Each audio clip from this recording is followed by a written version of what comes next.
Kodeyo bakagwa omwekumire ku channel ya Dr. Hussein Media nsonga ku nsonga mwebali mirimo mwebali okuya mwebali okutetenkanya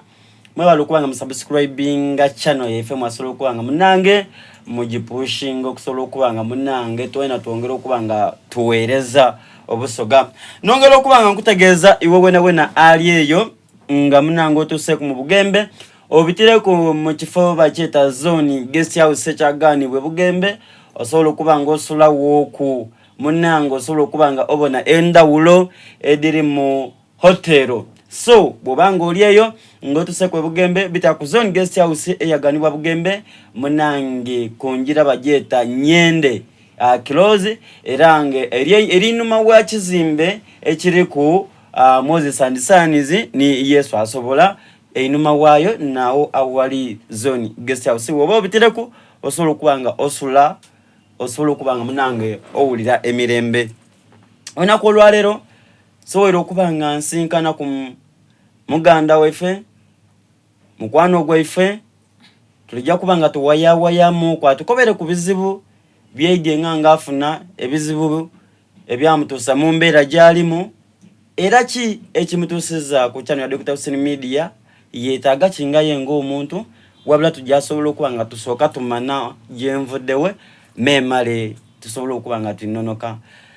muzeeyi nsanga era okubonako ku channel ya Dr. Hussein Media nsonga ku nsonga kale sebo amayina n'eiroboozi mayina gange ndetebwa Kasango Peter nga nsinzire Mayuge mu igombolo ly'Ekigandaalo ekyalo eky'Envunwa ku kyalo ekyalo bakyeta Nvunwa chairman w'ekyalo ekyo bamwetani bamweta Tefe David ni chairman w'ekyalo ekyo w'ekyalo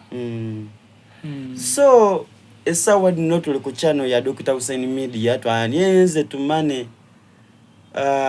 ebyafaayo byo nga tukali kutuka kuki esawa no tuli kwetaaga kuba ndidi nti olina gyenvuddewe so osobola okubanga otukobera ku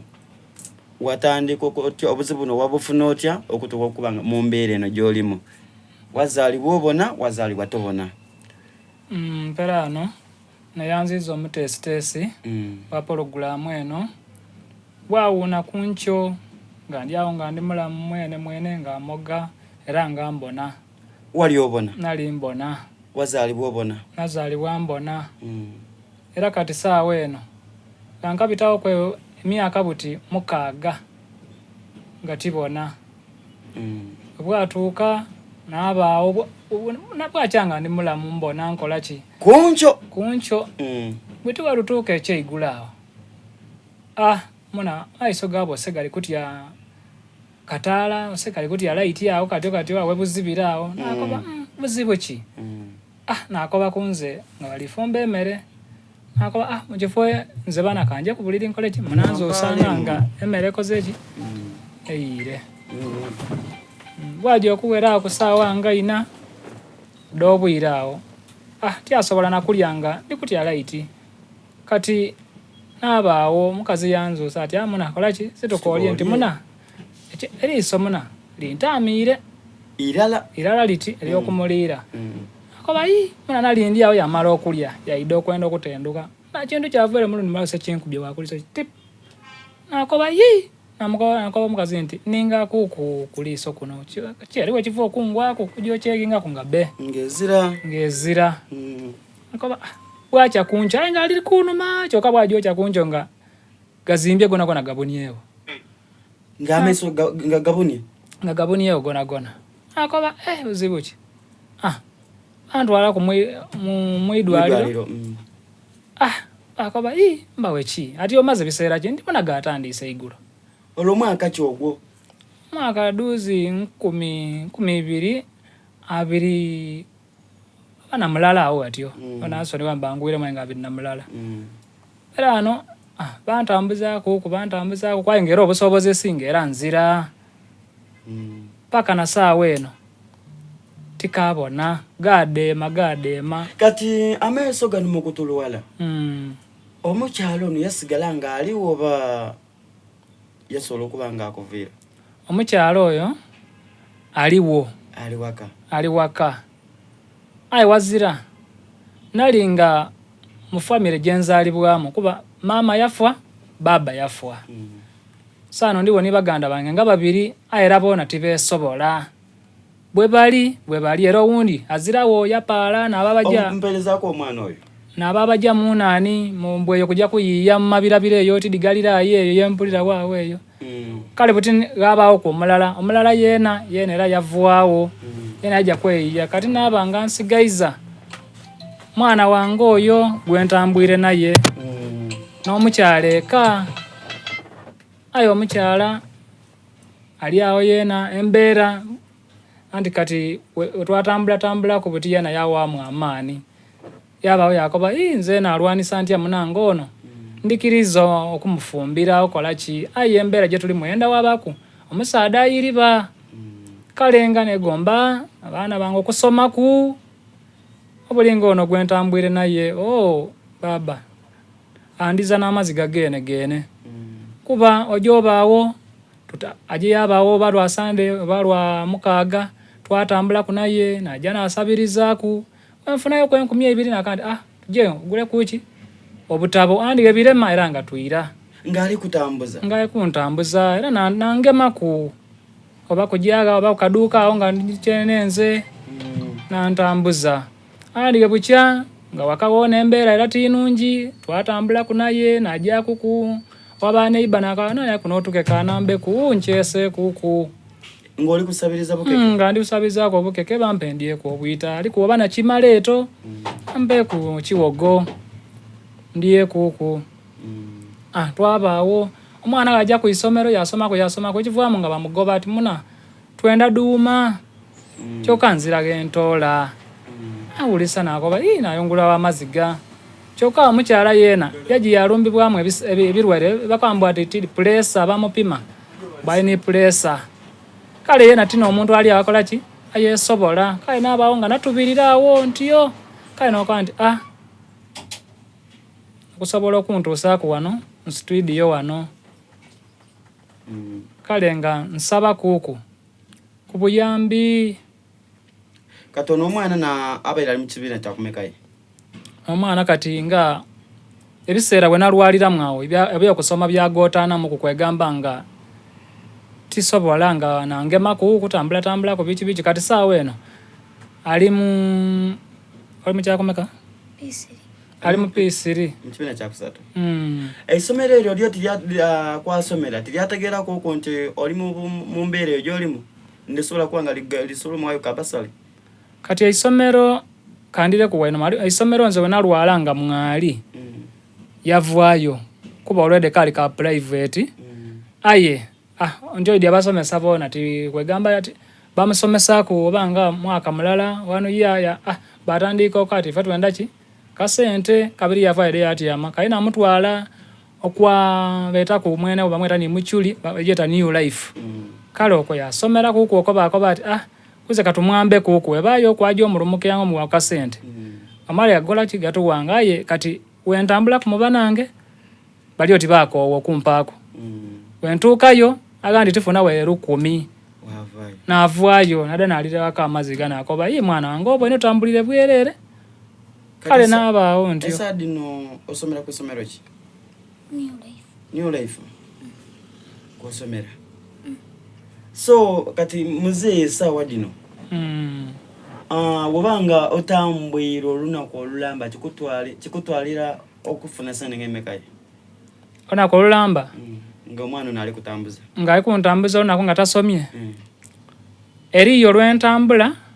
nafuna 2,000 oba 3 agandi byalema watuuka ku muntu wamukoberera kati zena bwendi zena wange eyo nakiri bubi biki kwegamba abandi bakufuusa mboozi ayikunsaba ninze nnado ayikunsaba ninze mutuma okutuluwala kale bigamba abandi basobola okwiramu ekigambo wabona nga kikulumiriza walowooza ino kyokola ng'ozira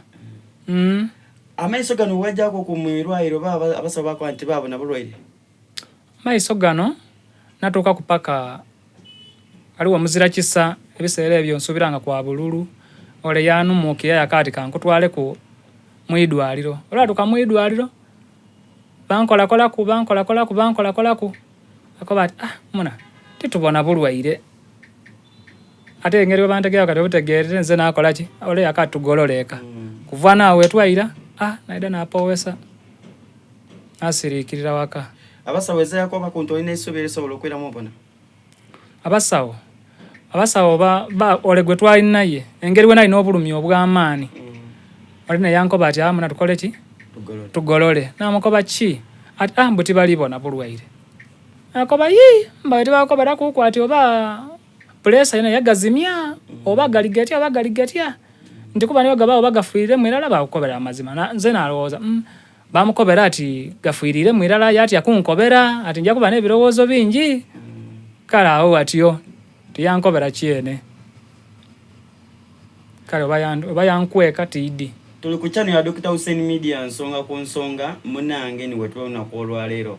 nsobwera okubanga mbaleetera omwami ono nganze sawa dino eiroboozi lyange lyakutuusa biddoobo eri gye muli asobola okuyamba yakola ki yasobola okubanga ayamba esano n'obuvunaanyizibwa bwenina nti bwakuba tuusaaku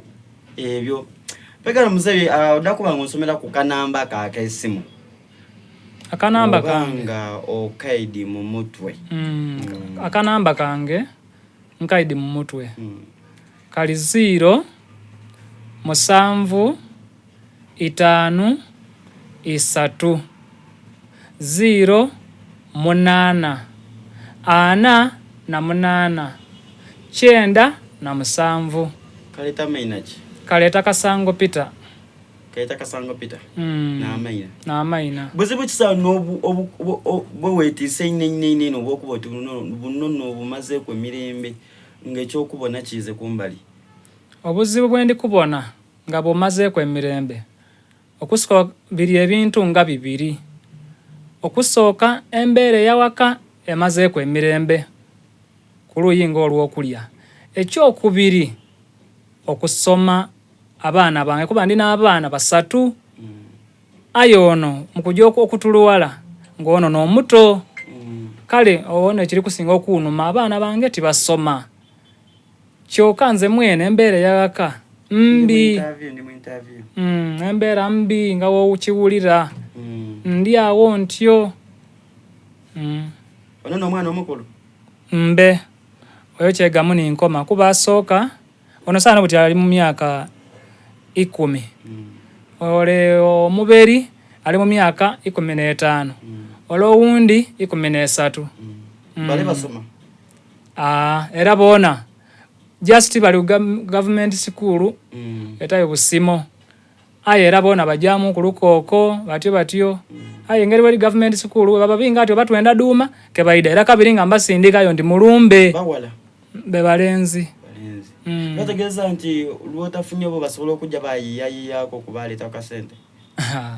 era omulimu gw'ekyalo owaifu eyo bikaado ne byaida bikaado kyokka ate tyenda mwana wanga kwensuubikiriza okuba nti asoma ku emberi eyo tomana oba yankantaasaaku kyokka kujja mu bikaado ebikaado okusooka bidankaania eriyo ababa mu bikaado eyo bigurupu ebyabato byatandika ebiyagayaga ebyokunwa endaaye wempulira kale ekyo kyantiisa omwana nga okola ki okujja mu bikaado sebo so iwe wena alina olinaku abantu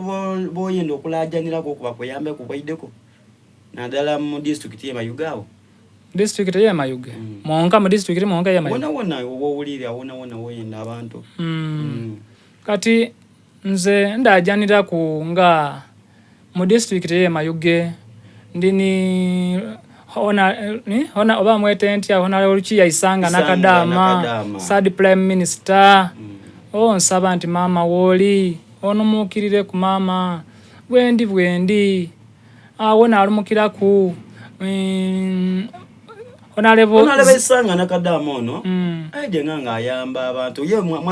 mwatuukayo okundowooza nzira mwasirizya ntuusayo baba bwendi nzira ntuusayo nzira awo naalumukaku ye onalebo Zijja David naalumukaku awo ya kale omuntu yene nalebo Zijja David gundi MP wa oba bunya sauce ayendera omuwulira ku radio ya Mayuge FM kala ona nkubira omulanga wano ba mu district ya Dindi mpulira ni mama Kadaga ona lebo mama Kadaga nomukira mama oba ko owulira ndi bubi aona akowola kwa bali mu Uganda mona muno no Bruno K mama Fuina Shira Prize bona bana nsaba kuno mokira ku embera jendimu tinungi ona lebo na banja nkuba omulanga ali kunikalina kana mbembera tinungi ndirabulira bwa maziga ate bako baira mbwa saba awebwa toba na kikunigiriza mbuno osirika busirike osirikira kubulwaire tibuwona ola jana alina kunikalinako anta sendi bubi era mama Fuina obanga woli nompulira tomana kambo okolako kuli kukumusa okuba kubya maiso toma mukaga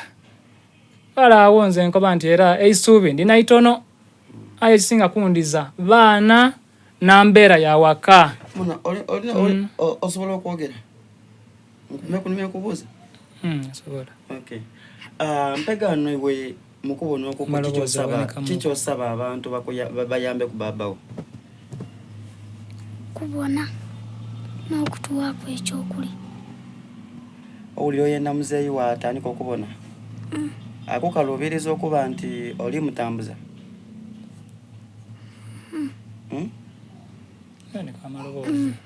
akukalubiriza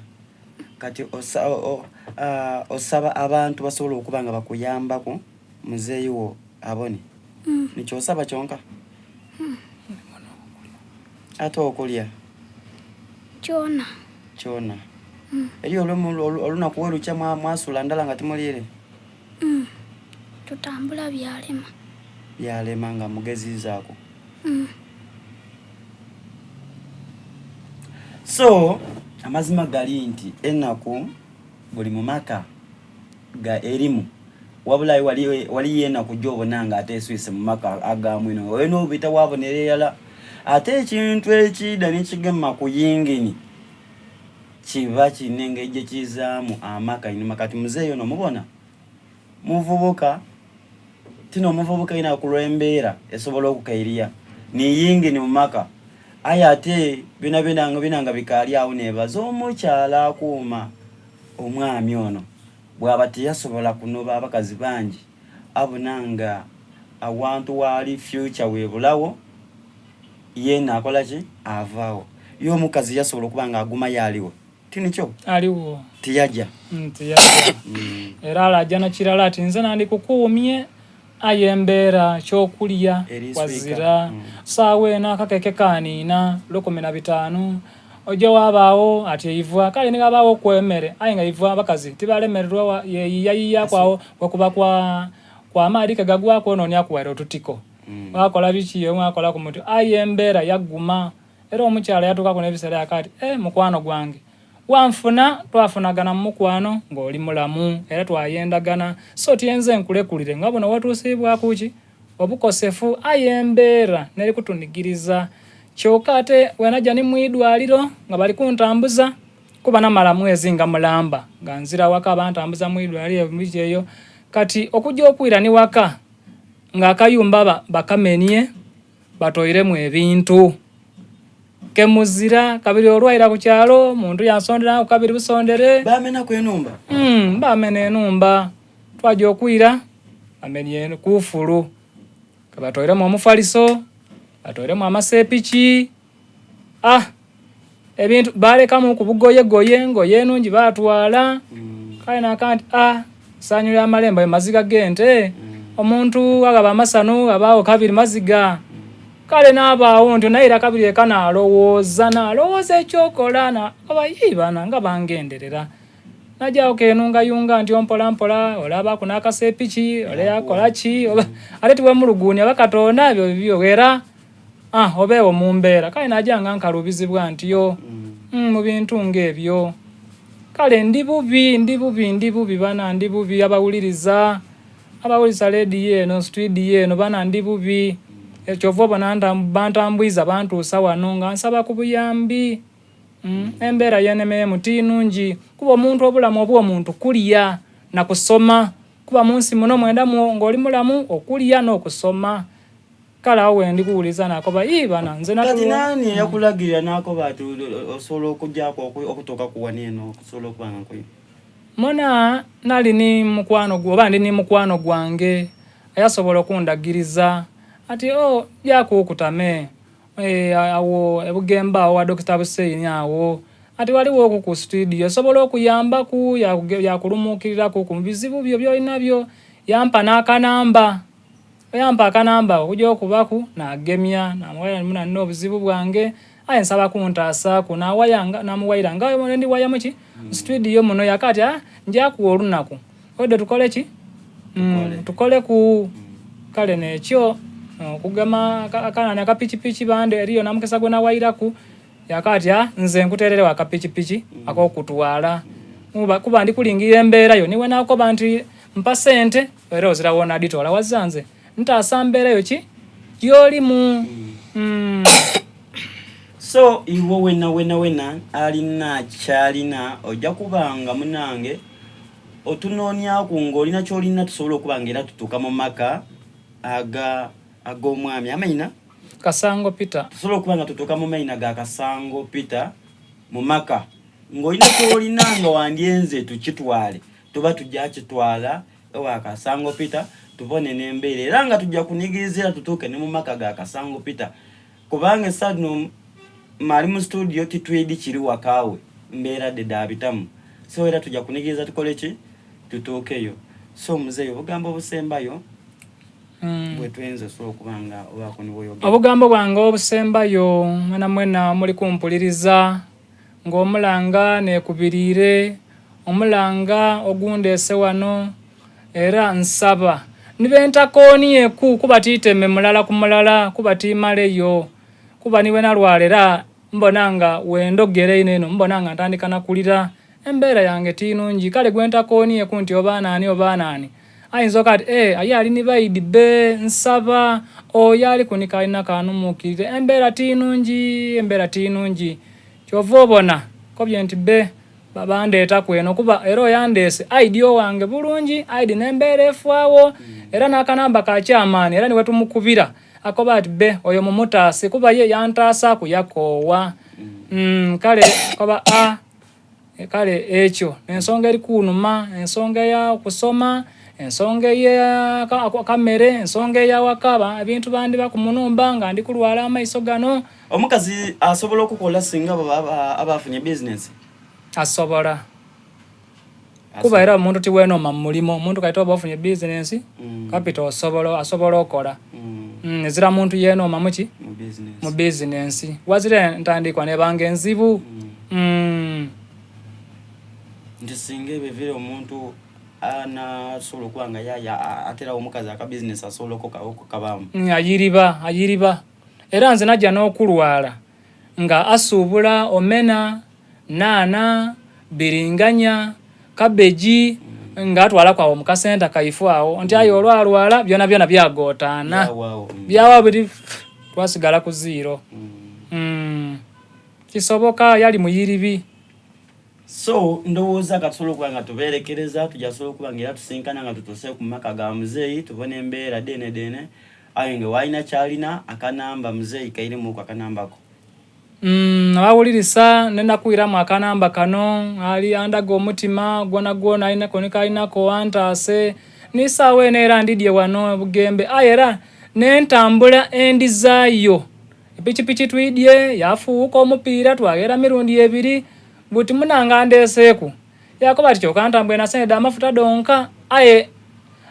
ndi tuliwa nti twidye amafuta oba gatutuusa kuba tugeze mirundi ebiri kale kyensaba akanamba kange kambasomere mukambayirire mu kabiri